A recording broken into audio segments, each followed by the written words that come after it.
প্রবাসী বাংলাদেশিরা যদি বাংলাদেশে এফডিআই নিয়ে আসতে পারেন তাহলে তাদেরকে একটা রেকগনিশন হিসেবে, টোকেন অফ রেকগনিশন হিসেবে আমরা একটা কিকব্যাক দিতে চাই। আগামী 5 বছরে আমাদের একটা বড় ফোকাস থাকবে ডিপ সি পোর্টটাকে ভালোভাবে চালু করা। বেজার রিলেটেড বড় সিদ্ধান্ত এগুলো, আর কিছু ছোটখাটো সিদ্ধান্ত হয়েছে। এরপরে একটু আমি মহেশখালী ইন্টিগ্রেটেড ডেভেলপমেন্ট অথরিটিতে আসি, মিডা, যেটা এই অগাস্ট মাসে চালু হয়েছে। আপনারা জানেন যে মহেশখালীতে যে আমাদের বড় প্রজেক্টটা আছে সেটার ব্যাপারে যে অথরিটিটা হয়েছিল সেটার প্রথম গভর্নিং বোর্ড ছিল আজকে। ওটারও চেয়ারম্যান আমাদের প্রধান উপদেষ্টা বা যে প্রধানমন্ত্রী হবেন উনি।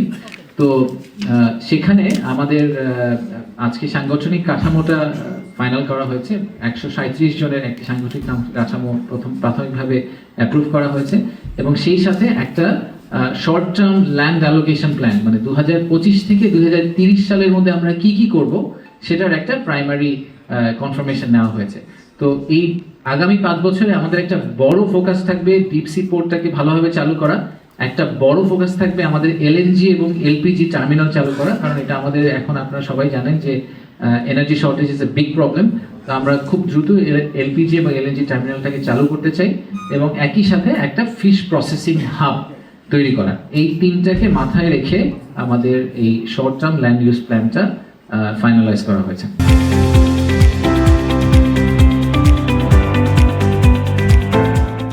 আমাদের বিডার যে গভর্নিং বোর্ড, সেই গভর্নিং বোর্ডেও বেশ কয়েকটা বড় বড় সিদ্ধান্ত হয়েছে। তার মধ্যে প্রথম বড় সিদ্ধান্তটা হচ্ছে যে আমাদের এফডিআই ইনসেন্টিভ স্কিম, এটা নিয়ে আমরা অনেকদিন ধরে কথা বলছিলাম যে প্রবাসী বাংলাদেশিরা যদি বাংলাদেশে এফডিআই নিয়ে আসতে পারেন তাহলে তাদেরকে একটা রেকগনিশন হিসেবে, টোকেন অফ রেকগনিশন হিসেবে আমরা একটা কিকব্যাক দিতে চাই। এটা নিয়ে আমরা অনেকদিন ধরে কথা বলছিলাম। ওটা আজকে নীতিগতভাবে আমাদের বোর্ড অনুমোদন করেছে। এখন এটা আমরা মিনিস্টার অফ ফাইন্যান্সের সাথে আলাপ করে আমরা এটাকে র্যাটিফাই করব।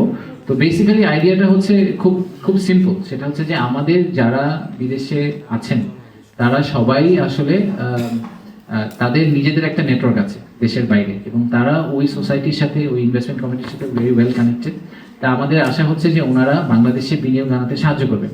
তো ওনারা যদি বাংলাদেশে বিনিয়োগটা নিয়ে আসতে পারেন তাহলে ওই ইকুইটির একটা পার্সেন্টেজ আমরা আবার সরকার থেকে ওনাদেরকে দিব। ঠিক যেভাবে রেমিটেন্স আসলে আমরা ক্যাশব্যাক দিই, ঠিক সেম স্ট্রাকচারে ইনভেস্টমেন্ট নিয়ে আসলে ওনারা একটা ক্যাশব্যাক পাবেন। খুব সিম্পলি পুট হচ্ছে এই হচ্ছে স্ট্রাকচার।